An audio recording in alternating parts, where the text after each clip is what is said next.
Hi guys, welcome back to Blue Moon Rising TV. Today we are going to talk you through 5 of Guardiola's most typical tactical manoeuvres since he's been at Manchester City. And we are going to use the wonders of 1980s technology that is Subbuteo. Pep Guardiola, I am told, uses this exact setup to explain. No iPads, none of that nonsense. This is what he uses. And we've got you over there, and we've got Subbuteo Cam over here. There's Hi. Subbuteo Cam. And so we can use this to explain exactly in precise detail how Pep Guardiola plays his football. It's FIFA before FIFA, basically. It's FIFA. This is what everything FIFA wants to be, really. So let's get into the first point. What are you going to show us today, Stephen? Now, a big part of Pep's start to the season so far has been his experimental use of fullbacks. We've all seen this introduction of the inverted fullback, and this is something the Premier League hasn't really seen before. Normally, fullbacks, Mr. Sanyo Zabaleta or Clichy and Konov, they tend to just stick to the wings, get up and down. That is what we're used to in the Premier League. But so far, we've seen the inverted fullbacks now, which is a little bit odd. And basically, it means they move into midfield. Now, if you imagine what we've seen so far with the centre back splitting, so you've got Stones here, Otamendi coming there. Then you have someone like Fernandinho dropping into the pivot situation we'll get onto later. And the 2 fullbacks come inside. And the idea here is they're creating passing channels. Then someone like Nolito will pull really wide, Sterling will go very wide, and De Bruyne and Silva will either make space here, so they've got the passing channel from the keeper. Nice use of the ball there. Or maybe for here, so there's more options available. But the idea is basically is that we're overloading the central midfield area, so we have options to, even like when we're going forward, prevent the counter-attack because there's 3 players here in general in the centre, or just in general create options for the ball to movement. So if Fernandinho's getting the ball here, he can play it out wide to either the centre-backs, or he can knock it through to any of the full-backs in the midfield, or maybe pick out Sterling, he'll come deep there, or Silva and De Bruyne will be moving around, and Aguero will even maybe show for more of a kind of direct, longer ball. But the idea is just basically keep constant triangles go. That is the buzzword, the triangle thing. But it does seem to work, doesn't it? I think one of the key things about all these tactics that we're going to talk about is that they all require the whole team moving together. Yeah. So it will not work if these guys just come into midfield. And it's called inverted because, like you said, they normally move down these channels, instead they're coming inside. Yeah. It will only work if Fernandinho drops back, if everyone else moves forward together. Yeah. Otherwise, the whole thing is it's a house of cards that comes falling down, isn't it? Yes. And in general as well, there used to be a thing in football a long time ago where they'd have an M and W kind of formation. And you can see it here, and the idea is obviously to create 2 overloads of kind of passes. And you've got like the M kind of shape here, so you can see all the triangles there, and then the W shape here between all the players. And the idea is to basically have options on the ball and passing. And this has so far been a big part of what Guardiola's done. And he has also occasionally alternated where people expect him to do the inverted fullbacks, like West Ham. United did it to an extent as well. They expected him to do that, so they had really far wide players. And what he did then is just use his fullbacks as traditional fullbacks who stuck to the touchline and countered them. He's already countering the counter, which is classic Guardiola. It's great to see as a final point that we're having not just a plan A, but there's a plan B and a plan C as well. And this is a fundamental part of that. Yep. So one of the next hot topics has been Claudio Bravo's introduction at Manchester City at the expense of Joe Hart. First of all, before we carry on, we need to say that Subbuteo used to be blue and red when I was a kid, I'm sure of it. So now with white. We're obviously not being red, so we're Leeds or somebody for the benefit of today, or maybe it's the training. I think it's the training ground tops. It's the away kit from like where they had the red sash on. 2010, yeah. Okay. The third kit. That makes sense. Yeah. We're gonna have to paint that little red line on. Okay, but yeah, Bravo. He's obviously come under a lot of attention, a lot of scrutiny since his debut at Old Trafford. But one of the big aspects of him, as we all know, why he was brought in was because his comfort on the ball is a sweeper keeper. Look at that touch. As he is known. Look at that absolute skills. The net's actually in the way because Bravo wouldn't be sticking to there, so this is going. This is going. See you later, net. That is pre sweeper keeper days. But yeah, so one of the things about Claudio Bravo is that he's willing to come out and collect the ball. Yeah. And I think Bravo is in one of those positions where he almost can't win with fans of Manchester City. Yeah. Because, or just football fans in general. Because most of his great work goes almost undetected because it is, he'll come forward, he'll play 1-2s with the defenders, and that will go well. And when that happens, he's drawing their players in, the attackers, and he's opening up channels. And in fact, we saw this, I remember in particular, the Swansea goal away in the League Cup, which was an amazing team goal. It started back there with him, backwards, confusing their attackers who were trying to press, and we play through the channels. So this comes back to me, the whole breaking the lines thing. This is something we've seen mentioned a lot in general online on on Twitter. People talk about it. It's a bit of a buzzword. And what they mean by this in general is taking out a line of pressing. Now, if you imagine a scenario where we've got the two centre-backs as ever splitting, and this has been done for the academy for years, so it's a City way these days. Fernandinho drops deep, or someone who's in the number 6 role to receive the ball. Obviously, you've got your centre-backs maybe pulling into midfield for an option. Then you've got De Bruyne and Silva kind of showing around here. But the idea here is for Bravo to get the ball. And when people say break the line, and I'm going to bring in some rogue United players here for the press. So you got someone like, I don't know, Zlatan, Rooney, he'd probably just be over here still somewhere. You got Pogba just probably lost in the middle as well. Not really following the team shape, sorry. But we've got an immense, intense press here. Imagine we had 4 players pushing us. The idea with someone like Bravo would be that he could break the line of the press. And what they mean by that is take out one line of the pressing. So he has the ability to pick the pass to there or to here. And what you've done there is take 4 players out of the game at once. And that is invaluable for a Guardiola team where it's all about possession. And in general, one thing that Bravo does have, he has an ability to do that and almost act like a midfielder. And that is useful for Guardiola's teams. There's apparently a rumour that the moment Guardiola lost faith a little bit in Joe Hart is when they were doing a pretty standard routine where the keeper had to switch the ball from one foot to another and make a pass of a similar nature, breaking the lines. And Joe Hart allegedly struggled to kind of take the ball with his weaker foot and put it onto his first foot, his stronger foot first time and play a pass, and then vice versa. Yeah. Whereas someone like Claudio Bravo, we've already seen the situation where, and watch this is going to be a great pass. Kolarov plays it over to him, and he'll knock it first time with his other foot, then pass it with the other. That actually did look like in the derby when he lost control of it and then had to do 2-foot Rooney. But the idea is that he sweeps it from one foot, like so round to the other, and does a first time pass. We've seen him do it quite a bit where he runs across his area, like that. Yeah. And that's one thing Joe Hart apparently struggled with. And it's one thing Guardiola wants his keeper to do, to keep the ball. So we have 11 outfield players technically, where we're playing.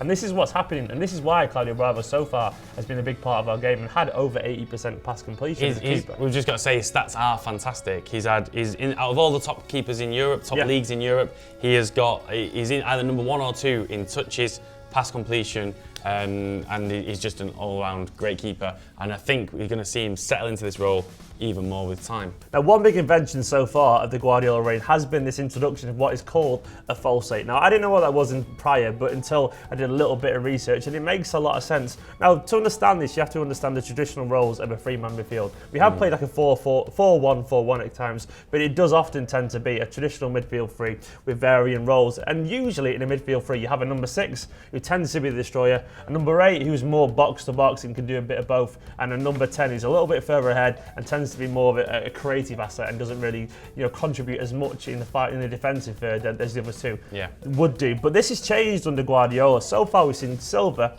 and De Bruyne both become number 8s. And the idea is that they both have a responsibility and a free rein to get forward and defend in equal measure. They're both moving all around the pitch. And it was Kevin De Bruyne himself actually come out and said that Guardiola has given this role. He said it was a 3-8 role. And this is what's kind of caused intensity on this thing. And it's been vital so far for Manchester City because we're seeing players move around into space. We're seeing both De Bruyne and Silva getting behind and ahead of the midfield and the defence. If you imagine this is a defensive line here, it's going to be crudely done because it's using the powers of Subbuteo. Subbuteo. Yeah. Well, that's why we love it. This is why I'm not doing it anywhere near justice. But you imagine you've got the midfielders here. Say this is just a rough midfield there. 2-man midfield, it works for me. But the idea is obviously De Bruyne and Silva are both finding pockets of space ahead of the defence and behind the midfield, which basically leaves overloads in the wide, and you've got Aguero making himself a nuisance. Before you know it, because we're moving the ball so quickly around the back and down, up and down the wings and so on, you've got basically space for De Bruyne and Silva. And not only, usually you'd have to only pick up one number 10, but City, there's 2 basically number 10s, and also 3 number 6s, and so on. Everyone is getting forward, everyone is contributing, but everyone's also defending. I think part of the reason, the derby was a perfect example of how this works so well. And I'm not sure if we're always going to play in this system, especially when we've got teams that do high press high, but a little bit of skill. But one of the reasons I think that we won so efficiently in that game was, for example, Pogba. He didn't know whether he was coming or going, couldn't keep his shape because he was having to, so he should have been picking up players defensively, but wasn't. I remember reading that, I remember seeing that someone pointing out that Kevin De Bruyne would stay near Pogba, so Pogba sort of felt as though he had him under control, and then as soon as the ball was played through, then he'd just be off his leash, he'd be absolutely burning him, and Pogba would be gone and left in his dust. I think also it's worth pointing out that you've got to have 2 very intelligent players playing this position, and David Silva and Kevin De Bruyne arguably are our two most intelligent players. Yeah, David Silva is he's so clever with the ball, isn't he? We didn't know how they were going to play together, did we? Yeah. And it's been arguably his greatest achievement so far is getting these two players to fit into the same team, because it would be a travesty. We saw last season, didn't we, under Pellegrini, Kevin De Bruyne sometimes coming out to the right or to the left, and it wouldn't really work. He just didn't seem quite as effective out there. But Guardiola has managed to work that out. We've got a more stable midfield with two attacking midfielders than we ever have done with two holding midfielders, and that says a lot about the organisation of the team so far. So one key feature of a Guardiola team has almost always been the pivote or the medio centro, depending on which hipster school of football you graduated from. But basically, at Barcelona it was Busquets, at Bayern it was Alonso, and at Manchester City, surprisingly, it's turned into Fernandinho. Alonso and Fernandinho, you put them together, you wouldn't necessarily think that they're the same sort of player. No. I don't think they really are. They're both fantastic players, and Alonso in his prime is one of the best players. Yeah. I can't believe that Liverpool let him go, but all the better for Pep Guardiola. But it is such an important position in his team, isn't it? Yeah. And it requires, again, intelligence, and it requires someone who's willing to break the lines, run up and down, needs to be, and Fernandinho's being very athletic. And what is it, do you think, that's made Guardiola turn from Gundogan to Fernandinho, arguably, as his number one pivot? Well, Gundogan was meant to be that pivot, but Fernandinho has impressed him so much that he's even come out and said if a team had 3 Fernandinhos, they would win the league. I mean, we have one and we love him, but he loves him that much because he's realised how intelligent, how technical he is, how receptive towards ideas he is. He's basically picked up his style quicker than anyone in the team, and Guardiola is mightily impressed by that. He's very loyal to a player that will learn and is willing to learn in general. And Fernandinho so far has been absolutely excellent. He's been more defensive than we've realised, but he has still got forward. But in general, he's been deeper, receiving the ball off the keeper. He's been the one picking up play and picking up the ball and starting it from deep. Either fullbacks right wide, so on. Maybe it would be drawing a Silva pulling in or whatever. But he's been here at the start. But he's been playing the 1-2s with Bravo. He's been dictating play, playing it out to De Bruyne or Silva or so on. But he's just been everywhere, absolutely everywhere. And now Gundogan is even struggling to get into the number 6 role. Guardiola's actually said that if Fernandinho plays, Gundogan plays ahead of him. It's as simple as that. He said he is the man for the number 6 role. Which plays ahead of him in the sense of ahead of him at number 8, basically. Not he plays further up the pitch. Yeah, okay. And I think it's going to be interesting to see how he manages to get both of these players into the same team, and if he does, I think he probably will. One thing that some people have suggested is that if we are if teams that press high are going to be possibly our weakness, then we might revert to having 2 holding midfielders. Yeah. But then I think they will play, like you say, very different positions. Very loosely defined. Yeah, exactly. But it's not a bad problem to have, is it? Because No, they're 2 great players. Fernandinho basically is the heartbeat of this team. You have to have a very intelligent central midfielder, a man who's willing to accept responsibility, receive the ball in the centre of the pitch. And alongside maybe John Stones, not many players have that intelligence in our team at the moment. They're all learning it, but he's more comfortable at receiving the ball from the keeper than the rest of the back 4 are. Him and Stones are in particular. And it's just very, very, very encouraging how highly he's rated by Guardiola, and it's deserved as well. He's that important a player for this system. Without him there, this whole system falls apart. He is the one dictating play from deep, and he will continue being a huge asset this season. Player of the season last season, arguably could be a player of the season this season as well. Always. Now, in general, wingers are hugely important to any Guardiola system, and this is why in the summer we went out and bought the likes of Leroy Sané, Nolito, and this is why he's put so much effort into making this man here, Raheem Sterling, obviously looks the spitting image of Raheem Sterling, has made him so important to his system, and it's why he's got the best out of him so far. In general, Guardiola operates on a principle of saying you can do what you want in the final third, but my job is to get you there, and this is why wingers are so important, because they stretch the play, don't they? Yeah, Thierry Henry in an interview that he gave to Sky Sports explaining Guardiola's style of play, when he moved there, he was playing basically as he's a centre forward, obviously one of the deadliest centre forwards that Premier League's ever seen, yet he was all the way out here. Come on the wing, didn't he? Yeah, and he would stretch play. Defenders didn't know whether to come out here to pick him up or not, or leave him, so maybe a right back would naturally be looking at this player. Yeah. But then when the ball gets over here, then he's coming in, and he's turning up when Messi is coming in, because he was on the right wing at that point as well. Messi and Thierry Henry on the wings, dear me. And then he's just nipping up there, and by the time he's confused the defenders and they don't know what to do. So it's like you said, it's about letting players show their creativity here, but stretching the play. And Nolito as well, I think he's going to be so important to us this season. Again, underrated. People said they didn't know who he was when he came to City, but he has done his job so well. He is a workhorse. He will run his legs off. And when he's not been there this season, I think we've really missed him. It's no surprise to see why wingers are so important when you look at where you're on the pitch now. Like Milito, he's all the way out here. He's got chalk on his boots. Sterling's in the same position. What this does is stretch his play, and it gives space for both De Bruyne, Silva, any other midfielders getting forward to actually move around in these pockets of space. If they're narrow over here and these are narrow, the defenders pull narrow, and there's less place for moving the ball. And it relies on the fullbacks to then be this supreme Dani Alves-esque athlete to offer width, and that isn't always going to happen, especially when we've got fullbacks who are getting on a little bit. So these being wide, it stretches the play and it makes space, and this is probably why also defenders are moving in field, because it's a little bit less physically demanding. Maybe it doesn't suit their game quite as much, overlapping these days as much as it used to.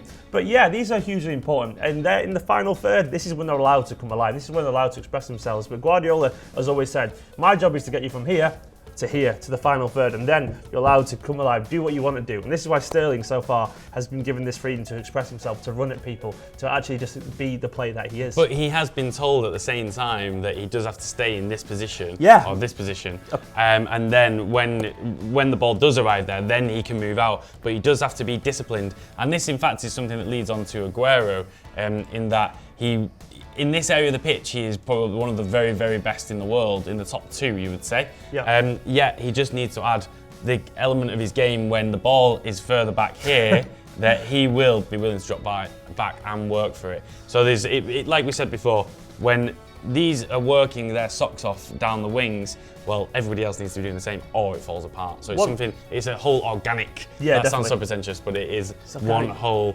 organic team. We're all one. One thing I did find interesting is that apparently on the training pitch, Guardiola's actually been putting little chalk boxes on the right-hand side where Sterling has to stand. He's to teach him where to be at all times, and not to give him the urge to, when the team is going through a transitional mode, not to drift in field or not to lose his shape, because the shape is absolutely essential to any of his setups. So yeah, he actually has chalk boxes for his wingers where they stay on the pitch. That's mad, that. One boxes. Final point is, I remember Thierry Henry saying about Iniesta, when a player like Iniesta comes onto the ball here, one of the things that people assume in football, and like something you learn from when you're a child, is if someone's got the ball, if you want to give him options, come closer to him.